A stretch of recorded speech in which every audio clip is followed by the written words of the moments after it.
Updates చూసుకుంటే అమరావతిలో అవినీతికి అంతు లేకుండా పోయిందని మాజీ సీఎం జగన్మోహన్ రెడ్డి సంచలన ఆరోపణలు చేశారు.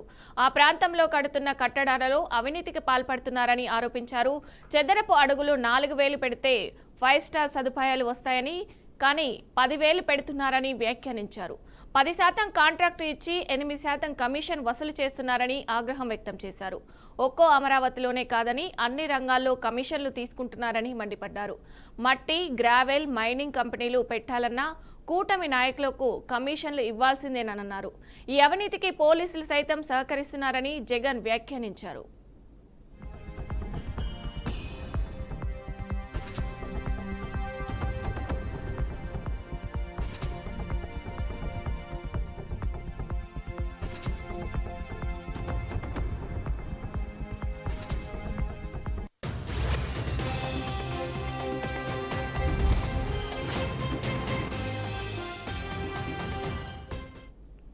వైసీపీ లీగల్ సెల్ ప్రతినిధులతో సమావేశమైన జగన్ లిక్కర్ కేసుపై కీలక వ్యాఖ్యలు చేశారు.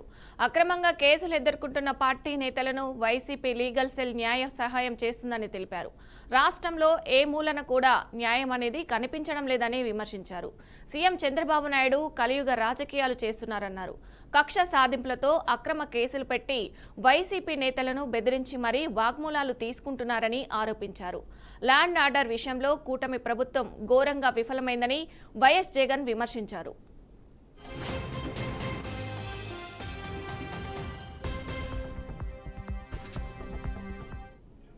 ఇక ఇదే అంశానికి సంబంధించి మరింత సమాచారం మా ప్రతినిధి ప్రకాష్ అందిస్తారు. ప్రకాష్, చెప్పండి. ఎస్ విజయ, ఆంధ్ర రాష్ట్ర రాజకీయాలు ఒక్కసారిగా మళ్లీ వేడెక్కిపోయాయి. లిక్కర్ స్కామ్ విషయంలో అధికార ప్రతిపక్షాల మధ్య మాటల తోటలు అయితే పేలుతున్న పరిస్థితి ఉంది విజయ. తాజాగా మాజీ సీఎం వైఎస్ జగన్మోహన్ రెడ్డి అయితే వైసీపీ లీగల్ సెల్ ప్రతినిధులతో సమావేశం అయితే ఏర్పాటు చేయడం జరిగింది.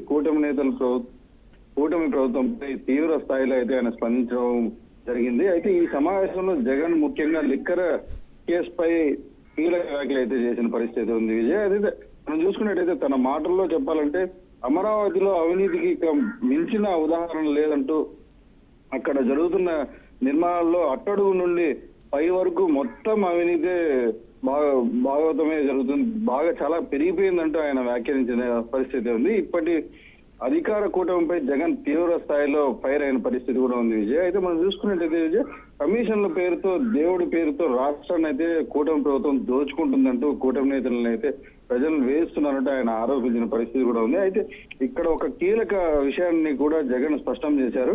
వైసీపీ నేతలను తప్పుడు కేసుల్లో ఇరికిస్తూ వేధింపులకు గురి చేస్తున్నారు. అందుకే లీగల్ సెల్ ద్వారా పార్టీకి పూర్తి న్యాయం అందిస్తామని ఆయన స్పష్టం చేసిన పరిస్థితి. అయితే ఈ విమర్శలు 100% రాజకీయాన్ని అయితే చర్చల్లో దించే పరిస్థితి ఉంది. అయితే జగన్ వ్యాఖ్యల్లో అయితే మనం చూసుకున్నట్టయితే వైద్యంగా నిరసన తర్వాత పునఃప్రవేశం దిశగా అయితే స్ట్రాటజీగా ఆయన మాట్లాడుతున్న పరిస్థితి ఉంది. రెండు కనిపిస్తున్న పరిస్థితులు రాజకీయ విశ్లేషణలో అయితే అభిప్రాయపడుతున్న పరిస్థితి కూడా మనకైతే కనబడుతుంది. ఇంకో ఘాటు వ్యాఖ్యలు అయితే జగన్ చేశారు. చంద్రబాబు నాయుడు కలియుగ రాజకీయాల నాయకుడిగా మారిపోయారు. ప్రజల సంక్షేమ కన్నా ఆయనకు అధికారంలో ఉండటానికి ఆయన ఎక్కువ ప్రయత్నాలు చేస్తున్న పరిస్థితి మనకు కనపడుతుందంటే జగన్ అయితే చెప్పిన పరిస్థితి ఉంది. ఇంతటితో ఆగకుండా జగన్ ఇంకొక డైరెక్ట్ ఆరోపణలు అయితే చేసిన పరిస్థితి కూడా ఉంది విజయ్. స్కామ్ పేరుతో నిజమైన అవినీతిని కప్పిపుచ్చే ప్రయత్నం కూడా ఆయన ఏదైతే ఇప్పుడు ప్రస్తుతం కూటమి ప్రభుత్వం ఉందో ప్రయత్నం చేస్తుందంటూ ఆయన చెప్పిన పరిస్థితి ఉంది. ఈ కేసులో తప్పుడు రాజకీయాలే ఎక్కువగా ఉన్నాయంటూ నిజాయితీ చాలా తక్కువగా ఉందంటూ ఆయన ఆరోపించిన పరిస్థితి ఉంది. ఈ నేపథ్యంలోనే వైసీపీ లీగల్ సెల్ ముందుకు రోల్ పెరిగే అవకాశం కూడా చాలా ఉందని అయితే మనం చెప్పుకోవచ్చు. పార్టీకి సంబంధించిన ప్రతి ఒక్క నాయకునిపై వచ్చిన కేసులని న్యాయపరంగా వాళ్ళు ఎదుర్కొంటారు అని అయితే చెప్పిన పరిస్థితి ఉంది. ఎవరికైనా న్యాయంగా లీగల్ గా వాళ్ళు అండగా ఉంటామంటూ స్పష్టం చేసిన పరిస్థితి కూడా ఉంది Vijaya. Okay, right. Thank you Prakash.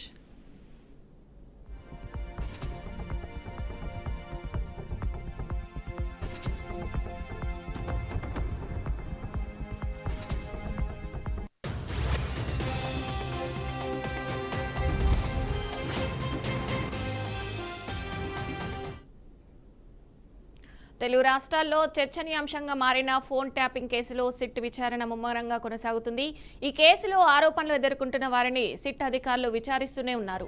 దర్యాప్తులో భాగంగా గతంలో తమ ఫోన్లు ట్యాపింగ్కు గురైనట్లు ఆరోపించి ఫిర్యాదు చేసిన నేతలకు కూడా సిట్ అధికారులు నోటీసులు ఇచ్చి వారిచ్చే స్టేట్మెంట్లను రికార్డు చేస్తున్నారు. ఇప్పటి పార్టీలకు అతీతంగా పదుల సంఖ్యలో నేతలు సిట్ అధికారులకు తమ వాగ్మూలం ఇచ్చారు. మొదట జూలై 17న సిట్ నుంచి నోటీసులు అందుకున్న కేంద్ర మంత్రి బండి సంజయ్ జూలై 24న విచారణకు హాజరు కావాల్సి ఉంది. అయితే ముందే ఫిక్స్ అధికారిక కార్యక్రమాల వల్ల విచారణకు హాజరు కావడం లేదని విచారణ అధికారులకు సమాచారం అందజేశారు. దీంతో ఇవాళ మరోసారి సిట్ ఈ నెల 8న విచారణకు హాజరు కావాలంటూ బండి సంజయ్ని నోటీసులు ఇచ్చింది.